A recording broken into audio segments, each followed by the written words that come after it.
하나님의 말씀 같이 보겠습니다. 에스더서 4장입니다. 구약 에스더서 4장 7절에서 17절까지 저와 여러분이 교독하시고 마지막 절은 함께 보겠습니다. 제가 먼저 읽겠습니다.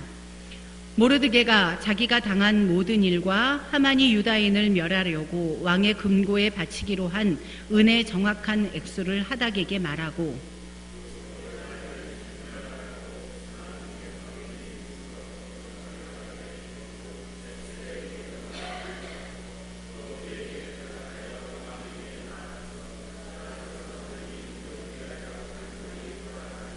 하닥이 돌아와 모르드게의 말을 에스더에게 알림해 왕의 신하들과 왕의 각 지방 백성이 다 알거니와 남녀를 막론하고 부름을 받지 아니하고 안뜰에 들어가서 왕에게 나가면 오직 죽이는 법이요 왕이 그 자에게 금규를 내밀어야 살 것이라. 이제 내가 부름을 입어 왕에게 나가지 못한 지가 이미 30일이라 하라 하니라.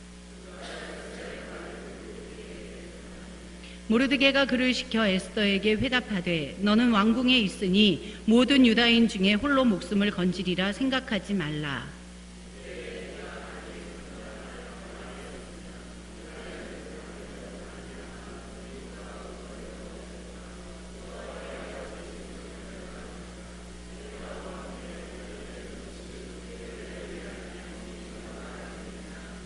에스더가 모르드게에게 회답하여 이르되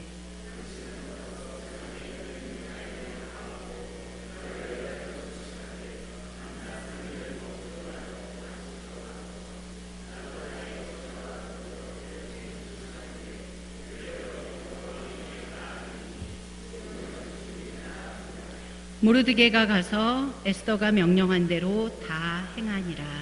아멘. 우리가 듣던 옛날부터 전해오던 이야기 중에 이런 말이 있습니다. 난세에 영웅이 난다. 들어보셨지요? 이 말이 원래는 삼국지에 나오는 말이래요. 삼국지에 나오는 조조가 어떤 사람에게 들었던 이야기라고 합니다. 난세에 영웅이 난다. 시대가 어려울수록 그 시대를 이겨가고 헤쳐가는 그러한 특별한 사람들이 있다라는 말이에요. 이 말을 우리는 이렇게 바꾸고자 합니다. 난세에 영웅을 세우신다. 위기 때에 영웅을 세우신다. 하나님께서는 성경 전체를 통해 볼 때 하나님께서는 당신의 백성 이스라엘이 위기에 처할 때마다 그때마다 어떤 사람들을 택하셨고요. 그러한 사람들을 일으키셔서 민족을 구하셨습니다. 창세기부터 성경 마지막 권까지 하나님이 택하신 사람들, 그 시대를 구원하고자 택하신 사람들의 이야기로 성경은 가득 차 있습니다. 지난번 에스더서를 처음 살피면서 영어로 역사는 히스토리입니다. 그라는 뜻의 his와 이야기라는 뜻의 스토리가 합해진 말입니다. 그래서 역사는 우리가 비록 살아가고 있지만 이 시대를 우리가 살아가고 있지만 사람들이 살아가고 있지만 진정한 역사는 하나님의 이야기입니다. 하나님이 주인이십니다. 그렇게 이야기를 나누었습니다. 오늘 지금 에스더가 처한 그 유대 백성들이 난세에 처했습니다. 위기에 처했습니다. 3장의 내용이 이렇습니다. 그러니까 우리가 처음 살펴보았던, 지난번 설교 때 살펴보았던 그 내용이 에스더를 왕으로 세우시는 하나님이셨어요. 반전의 인생을 살게 하시는 하나님. 그러나와 더의 삶을 살게 하신 하나님, 분명히 하나님은 어떤 의도하심이 있다고 했어요. 그저 단 한 사람, 그 한 사람이 평안하고 그 한 사람이 좀 더 풍족하게 살아가기 위한 목적으로 사람들을 세우지는 않는다고 하셨습니다. 하나님의 의도가 무엇인지 오늘 본문 속에서 조금 더 우리는 확실해지는 그러한 이미지를 볼 수가 있는데요. 한 사람이 등장합니다. 하만이라는 사람. 우리가 지난번에 보았던 모르드게와 에스더 말고 또 다른 한 사람, 이 하만이라는 사람이 그 아하수에로 왕의 다음 자리에 처한 높은 사람이에요. 아마 최고위 관직이라고 할 수 있죠. 그런데 이 사람의 성품이 아주 교만합니다. 마치 악의 대명사라고 할 수 있어요. 누군가를 괴롭히는 자리에 있는 사람입니다. 당시 그 바사 왕국에는 이러한 법이 있었습니다. 나보다 높은 관직에 있는 사람, 높은 사람에게는 무릎을 꿇고 절하는 것이 왕의 명령으로 주어졌는데요. 모든 사람들이 하만에게 절합니다. 왕의 다음 자리이니. 그런데 모르드게만 절하지 않았습니다. 되걸 문 앞에 앉아 하만이 지나갈 때에도 절하지 않았습니다. 자신은 하나님의 백성이기에 하만을 신격화해서, 사람을 신격화해서 절하는 행위는 절대로 할 수 없습니다 라는 그러한 생각으로 왕의 명령에도 불구하고 또는 주변의 압박에도 불구하고, 그래서 자신의 처지가 위험에 처할 수도 있음을 알면서도 절하기를 거절했습니다. 마치 왕의 어인이 찍힌 줄을 알고도 습관을 따라 하루에 3번씩 감사하며 기도하였던 다니엘처럼 자신의 정체성이 누구인지를 분명하게 세상 앞에 드러내는 모르드게의 모습이 있습니다. 그런데 이 하만이라는 사람이 교만한 사람이라 그랬죠. 이 하만이라는 사람이 아주 성품이 좋지 않은 사람이라 그랬죠. 이 사실에 분노한 하만이 복수할 계획을 합니다. 그런데 절하지 않은 모르드게 한 사람이 아니라 모르드게가 속해 있는 유다 민족 전체를 멸절하고자 하는 그러한 잔인한 계획을 세웁니다. 그는 왕에게 교묘하게 거짓말을 하지요. 어떤 민족이 있습니다. 유다 민족이라는 그러한 민족인데요. 그들이 왕의 법률을 지키지 않는 무익한 민족입니다. 왕이시여. 그래서 왕권을 강화하기 위하여 그 민족들을 멸절해야 합니다. 그들을 멸절하는 데 들어가는 비용은 제가 다 부담하겠습니다. 하만이 아하수에로 왕에게 그렇게 말합니다. 분별하지 못하는, 분별력이 없었던 아하수에로 왕은 이를 실행하도록 자신의 인장 반지를 빼어주고 권한을 위임합니다. 이처럼 세상은 언제나 하만과 같은 사람들이 있습니다. 하나님의 사람들을 고소하고 참소하고 하나님의 사람들을 멸절하고자 하고 하나님의 사람들이 신앙을 제대로 이어가지 못하게 하는 하만과 같은 사람들이 언제나 있습니다. 이 난세에, 이 민족적인 위기 앞에 오늘 모르드게와 에스더는 어떻게 행동을 취하고 있는지 그것들을 살펴보며 오늘 이 시대도 결코 평탄한 시대라고 할 수가 없습니다. 물질적으로는 정말 더 풍요해졌는지 모르겠지만요. 난세 중에 난세라고 할 수 있는 위기다라고 우리 하루에도 몇 번씩 얘기할 수밖에 없는 그러한 시대 속에 살아가고 있습니다. 우리는 어떻게 할 것인가, 그렇게 오늘 묵상하고 교훈을 얻는 시간이 되기를 원합니다. 모르드게와 에스더, 그들이 가장 먼저 선택한 방법은 더 간절히 기도하는 것이었습니다. 복잡하지도 않고요, 어렵지도 않고요, 우리가 모르고 있던 내용도 아닙니다. 더 간절히 기도하는 것. 첫 번째로 모르드게의 기도입니다. 모르드게가 기도합니다. 그는 온전한 신뢰감을 가지고 기도합니다. 4장 1절은 이렇게 시작합니다.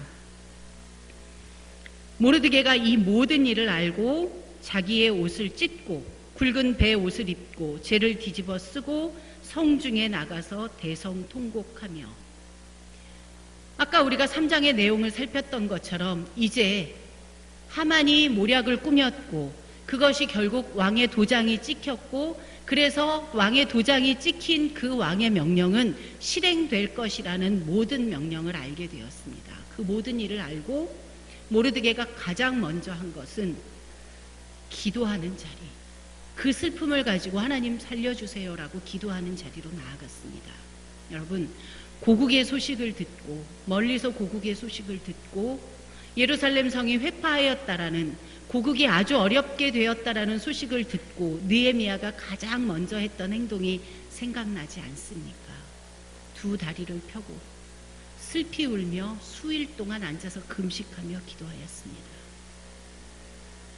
모르드게는 이러한 기도의 사람이었습니다. 위기를 당하게 되면 우리는 보통 어떤 태도를 취하게 되나요? 갑자기 하루아침에 어떤 일을 당했을 때, 앞이 캄캄할 때 여러분 어떤 행동을 취하게 됩니까?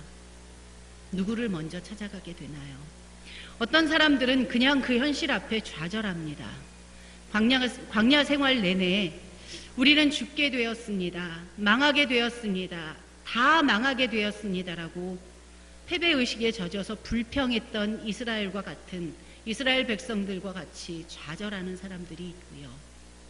또 어떤 사람들은 그 위기 앞에서 사람을 찾습니다. 어쩌면 어떤 사람들은 하만을 찾아가서 나 한 사람 때문이었습니다. 그러니 나만 벌하고 다른 사람들은 살려주세요.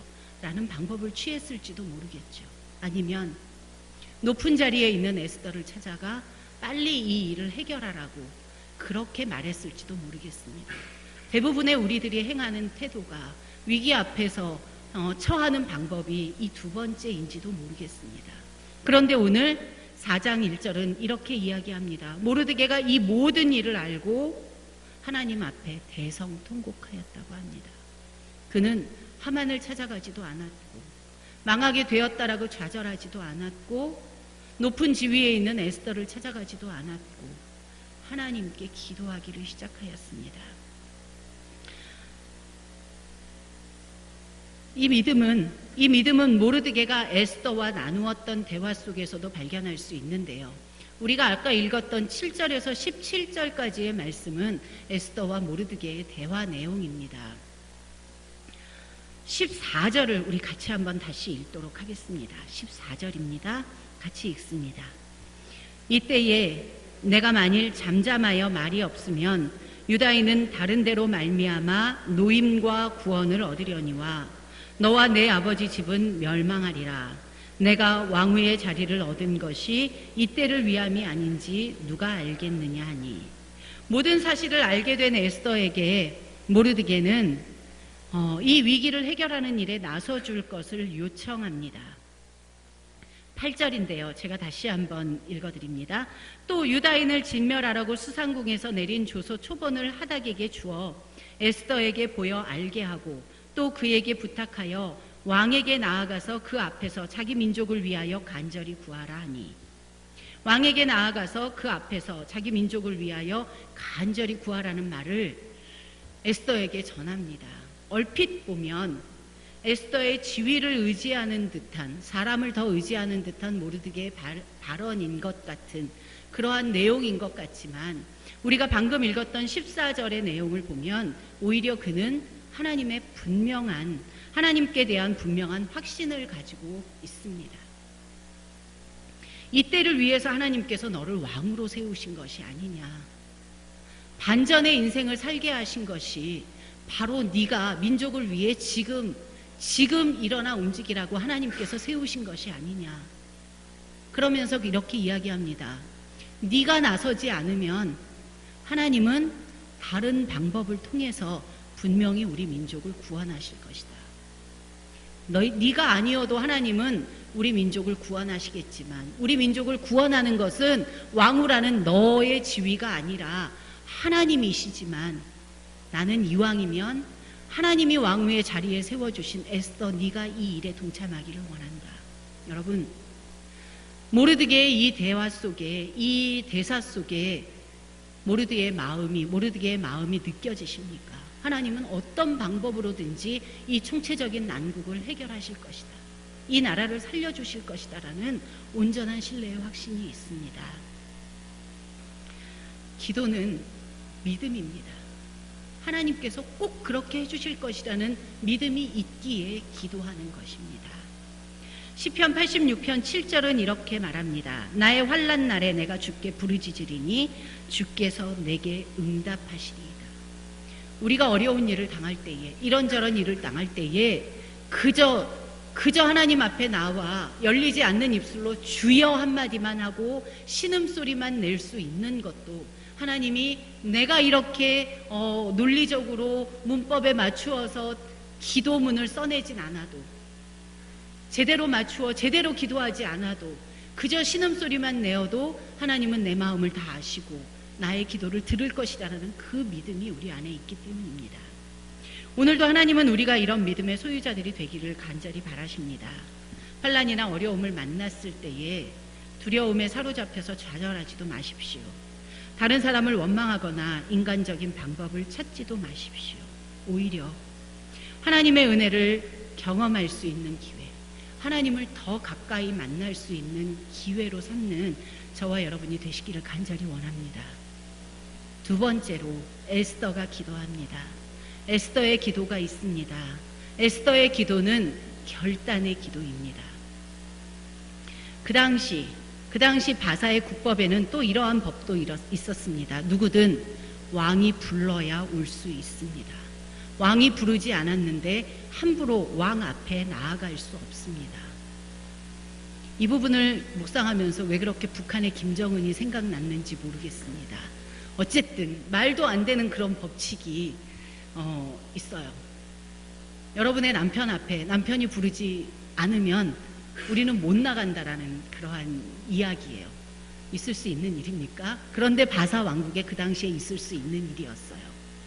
만약 부르지 않았는데 나아갔을 때 그때 왕이 마음이 평안했다던가 기분이 좋아서 들고 있던 금호를 내어 밀면 사는 것이고, 그렇지 않으면 그 자리에서 죽임을 당하는 것이라고 합니다.